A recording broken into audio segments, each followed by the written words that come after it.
pagi bosku. Ini musiknya kenceng amat ya, sampai tenggelam suara aku. Mbak operator, tolong dong dikecilin musiknya. Nah, oke sip, jadi ngulang dari awal kan. Halo, selamat pagi bosku. Jumpa kembali bersama saya Cecilia dari Pilar Mas Investindo Sekuritas. Touch your heart, touch your profit.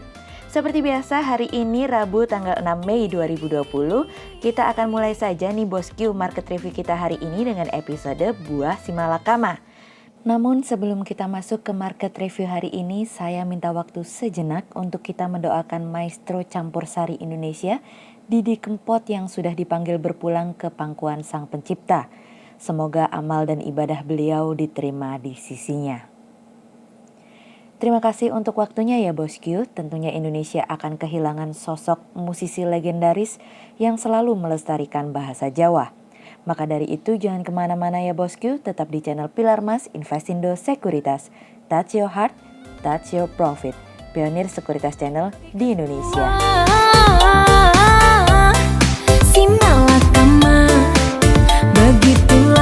Seperti biasa bosku, kita akan mulai dari Global Economics Calendar.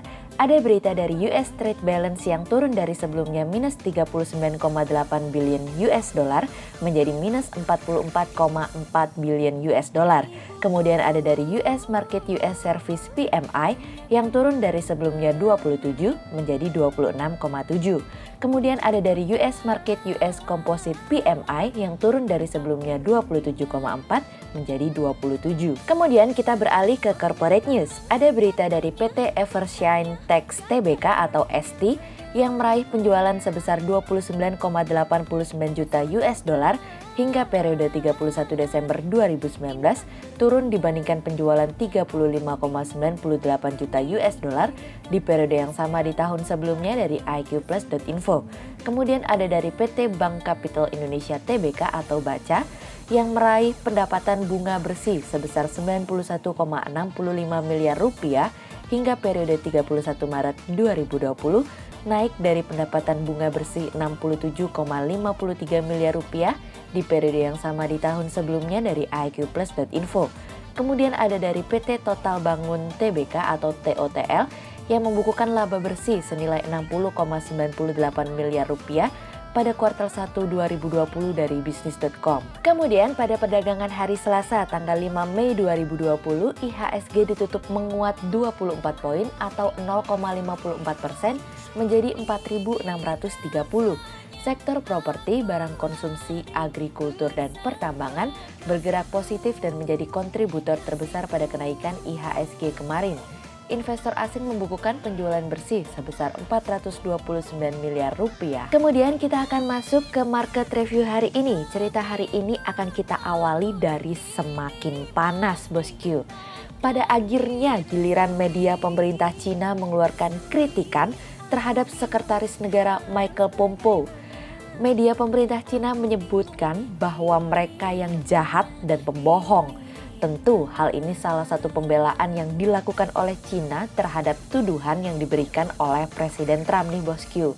Tidak hanya itu saja, bahkan penyiar berita tersebut juga mengatakan bahwa jika perilaku dari politikus yang kurang baik seperti Pompeo terus berlanjut, maka slogan Make America Great Again mungkin akan menjadi sebuah lelucon bosku. Sejauh ini beberapa pejabat Cina lebih memfokuskan kritikan terhadap beberapa orang yang berada di dalam pemerintahan Trump, termasuk Pompeo dan penasehat perdagangan White House Peter Navarro. Kami hanya khawatir bahwa kesepakatan tahap pertama yang sudah dilakukan sebelumnya bisa saja menjadi ambyar tatkala masing-masing dengan egonya sendiri dan tidak ada pengertian di antara mereka. Tentu kami berharap sekalipun bensin sudah dibalurkan, tidak ada seorang pun yang menjentikan api hanya untuk memuaskan ego dan hasrat diri di tengah situasi dan kondisi saat ini. Kemudian cerita selanjutnya datang dari antara optimis dan realistis. Presiden Trump mengatakan pada hari Selasa kemarin bahwa White House akan menghapuskan gugus tugas coronavirus dan akan menggantinya dengan gugus tugas yang akan terfokus terhadap pembukaan kembali perekonomian Amerika. Pernyataan Trump ini pun tidak datang sendiri. Mike Pence pun mengatakan bahwa pemerintah saat ini sedang melakukan masa dan fase transisi virus corona terhadap lembaga federal lainnya. Trump sendiri pun mengakui bahwa apabila membuka perekonomian sekarang, hal tersebut tentu akan bertentangan dengan beberapa nasihat yang sudah disampaikan oleh para ahli kesehatan karena berpotensi meningkatkan kematian. Trump mengatakan bahwa apabila perekonomian tidak dibuka kembali, maka hal tersebut juga akan membuat banyak orang kehilangan nyawanya akibat overdosis dan bunuh diri. Kita harus bisa mengembalikan negara kita. Trump juga memberikan semangat bahwa masyarakat Amerika adalah pejuang.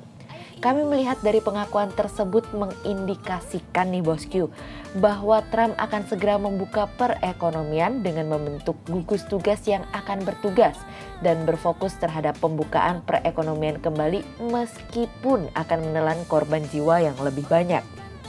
Memang benar, selama ini stimulus yang telah diberikan oleh pemerintah Amerika yang telah disetujui oleh Kongres hanya dimaksudkan untuk memberikan solusi untuk jangka pendek, bukan jangka panjang, hingga pembukaan perekonomian di Amerika kembali dilakukan. Atas dasar keinginan Trump ini, pasar saham di Amerika mengalami kenaikan karena ada keinginan yang cukup besar untuk membuka kembali perekonomian.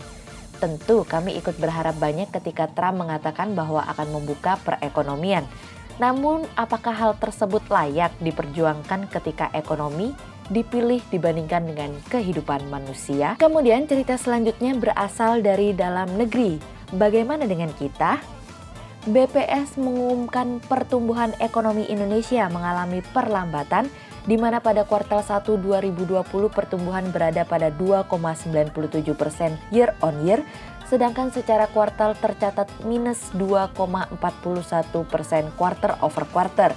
Kami melihat hal ini sebagai dampak dari adanya pengetatan aktivitas pada sebagian negara di mana pandemik dari wabah virus corona ini menyelimuti sebagian besar negara mitra dagang strategis Indonesia. Hal ini sebenarnya sudah diproyeksikan oleh Menteri Keuangan di mana pertumbuhan ekonomi pada tahun ini diproyeksikan dapat tertekan. Hal tersebut juga seiringan dengan data PMI manufaktur yang pada pekan ini juga dirilis oleh BPS, di mana terjadi perlambatan aktivitas bisnis pada bulan April ini nih bosku. Namun secara garis besar Menteri Keuangan Sri Mulyani meyakini pertumbuhan Indonesia kali ini jauh lebih baik daripada negara lain. Hal tersebut juga seiringan dengan proyeksi ADB di mana Indonesia, Cina, dan India diproyeksikan masih berada pada teritori positif di tahun ini. Sehingga berdasarkan technical analisa kami melihat saat ini IHSG memiliki peluang bergerak menguat dan ditradingkan pada level 4.571 hingga 4.697. Berikut stok watch Pilar Mas hari ini. Yang pertama ada dari Metsi, kemudian yang kedua ada dari Wika, dan yang ketiga ada dari TLKM. Berikut kami akan menyampaikan dua saham pilihan Pilar Mas hari ini nih bosku. Yang pertama ada dari PTBA atau PT Bukit Asam Tbk yang secara teknikal analisa dalam tren pada jangka waktu short term berpotensi untuk bearish dengan target 1.700 dan tingkat probabilitas sebesar 44%. Sementara dalam jangka waktu long term berpotensi untuk bearish dengan target 1.600 dan tingkat probabilitas sebesar 46%. Kemudian yang kedua ada dari TOTL atau PT Total Bangun Persada Tbk yang secara teknikal analisa dalam tren pada jangka waktu short term berpotensi untuk bearish dengan target 260 dan tingkat probabilitas sebesar 50%. Sementara dalam jangka waktu long term berpotensi untuk bearish dengan target 255 dan tingkat probabilitas sebesar 55%. Berikut kami akan menampilkan 40 saham pilihan dari Pilar Mas. Tak dituruti, ku mati Bapak. Begitulah nasib cintaku. Sekian untuk review market kita kali ini ya bosku. Untuk lebih lengkapnya bosku bisa mengklik link di bawah video ini atau bisa juga langsung akses ke website kami di www.pilarmas-investindo.co.id. Dan jangan lupa untuk selalu jaga kesehatan buat para bosku ya. Kita akan bertemu lagi untuk market review yang berikutnya. Jadi jangan lupa like, subscribe, dan tonton terus channel Pilar Mas Investindo Sekuritas. Touch your heart, touch your profit. Pionir Sekuritas Channel di Indonesia. Ku dijodohkan